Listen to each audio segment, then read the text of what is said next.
अस्सलामुअलैकुम नाज़रीन, JN news HD के साथ मैं हूं नाइला भट्टी। नजर डालते हैं आज की अहम खबरों पर। Tharparkar bureau chief Subhash Kotak, divisional bureau chief नुमाइंद खान सिंध, थर फाउंडेशन की जानिब से मुस्तहिक खवातीन और मर्दों को छोटे कारोबार शुरू करने के लिए ग्रांट दी गई। थर फाउंडेशन की जानिब से थरकुल ब्लॉक 2 में मुस्तहिकीन में छोटे कारोबार शुरू करने के लिए 65,000 से लाख रुपए तक के चेक्स ग्रांट किए गए।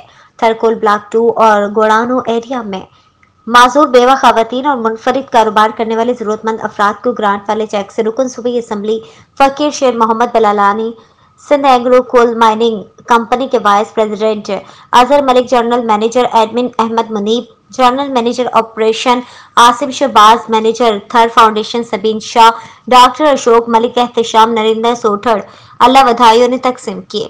तकरीब से खिताब करते हुए रुकन सूबे असम्बली फकीर शेर मोहम्मद बलालानी ने कहा है कि थर फाउंडेशन ने इन अफराद को छोटे कारोबार के लिए जो ग्रांट दी है वो उम्दा काम है, जिससे इनकी जिंदगी में वाज़ेह तब्दीली आएगी। Sindh agro coal mining company के वाइस प्रेसिडेंट अजहर मलिक ने कहा है कि इन छोटे कारोबार शुरू करने से घराने खुशहाल होंगे। इससे कबल थर फाउंडेशन के मैनेजर सबीन शाह जे प्रोग्राम के हवाले से ब्रीफिंग देते हुए बताया कि प्रोग्राम गुज़िश्ता 4 सालों से जारी है, जिसके तहत हम अब तक 53 लोगों को ग्रांट दे चुके हैं।